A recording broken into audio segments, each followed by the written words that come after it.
Okay, this is a little video that I'm doing in the dark.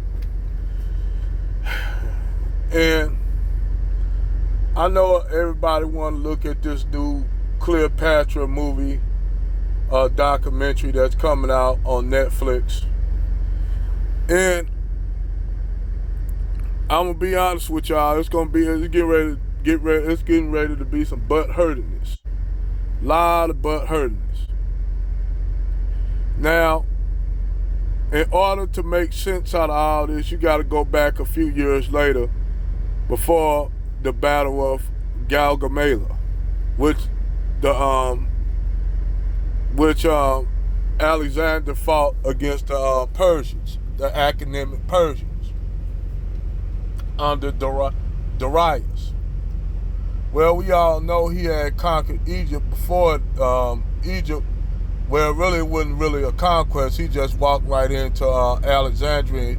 At the time, he just walked right into the city of Thebes and took Egypt without a battle. At that time, the Persians had moved due to a lot of infighting. At that time, the Persians had moved back to the city of Babylon, and they had control over today what you call north parts of Syria and Iraq,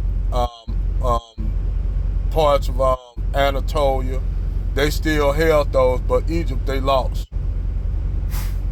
So now that I got that out the way, we gonna go to after Alexander passed away in Babylon, and the part of Alexander's empire was broke up into satraps.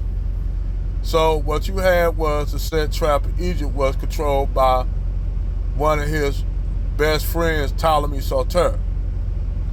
Ptolemy Soter was a Macedonian. So, according to Macedonian tradition, Ptolemy married a Macedonian woman of a family in Macedon. Now, if you all know who the Macedonians is, the Macedonians were a group of people that occupied parts of Thrace, better known today as now it's Macedonia, and what you call you got Kosovo and you got Serbia. It was called Thrace.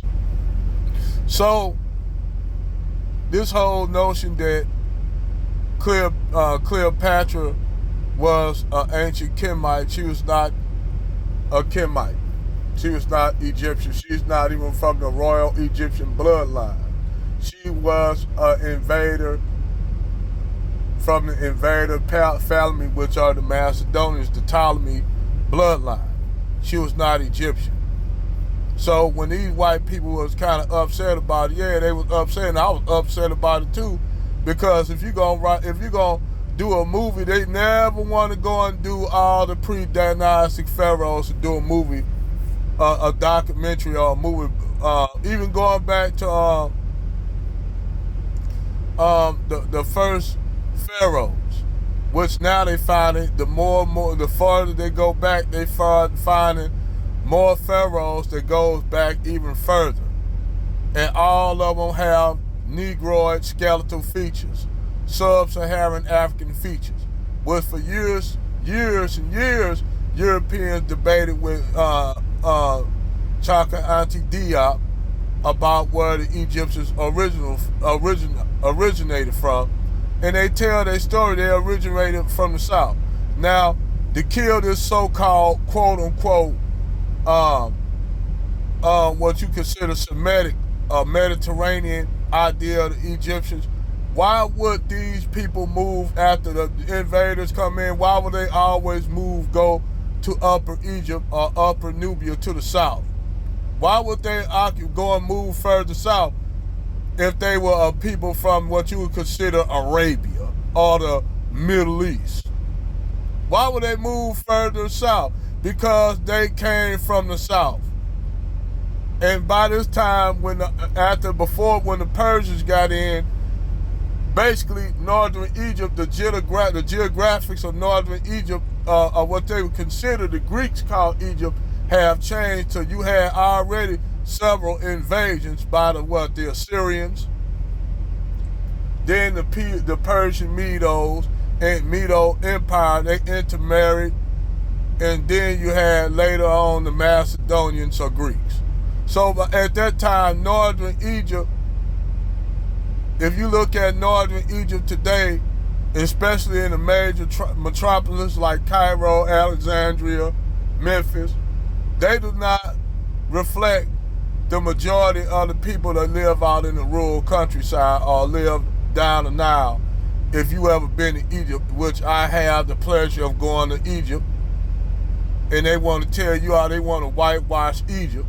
But if once you leave out those metropolises, man, you go down the Nile, you'll start seeing black people. Now they'll say, well, those are Nubians came from the south, pretty much like how they do the Southwest when they try to say, well, the Mexicans ain't originally the people of Southwest. They just came from Mexico. That's what that shit like. When I even tell black people, y'all gotta realize that you have Mexicans done. Even though you had black Mexicans, a lot of people don't know that. But back to the subject at hand, that's the same equivalency of that. So once you leave all the metropolises, you leave Alexandria, you leave Cairo, where you have a melting pot of all the people that invaded into Egypt, from Greeks to Arabs to Turks to some British to all the French. Everybody that invaded Egypt are in those major metropolises. So of course they gonna say, oh, the Egyptians ain't black, because the stock Egyptians ain't the same as the Egyptians that were before it. The people that actually settled the great Kemetic Empire, they are not the same people. But you can still see those people once you leave those metropolises you start going further south, going towards Nubia. When you get out those major metropolises, I swear to God, all the people black outside those metropolises. All those people black, but I guess the Egyptians don't count those people as really stock Egyptians. They gonna say, well, those Nubians. You see how they do the indigenous people of their land, knowing damn well that even the guy, the Egypt historian, what's his name, Muhammad Awad, he knows damn well that the original Egyptians was black, or sub-Saharan Africa. Matter of fact, the Tunisian president knew that the original inhabitants of North Africa were black, were sub-Saharan black. Before the desert, he said when he said throughout this whole thing, they trying to retake North Africa. Why would he say that if they were never there? Why he said they trying to repopulate North Africa? Because those black sub-Saharan Africans was always a part of their area. Then they want to try to talk about, well, the Bantu expansion was recent. These dumb motherfuckers think that we that damn stupid to know that the Bantu population, just like the Nilotic and Cushitic, all originate out of Eastern Africa. All emulated, all came from Eastern, but they want to say the Bantu expansion started in West Africa. That's another goddamn misconception and a white lie, another white lie they use to try to prove, especially when it comes down to South Africa. Say, well, the Bantus, the Khoisan. Why you think now they trying to include the Khoisan Bushmen as white Caucasians?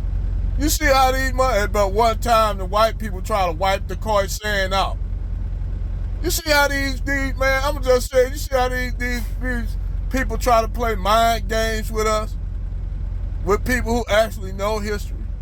They try to play mind games. But I digress.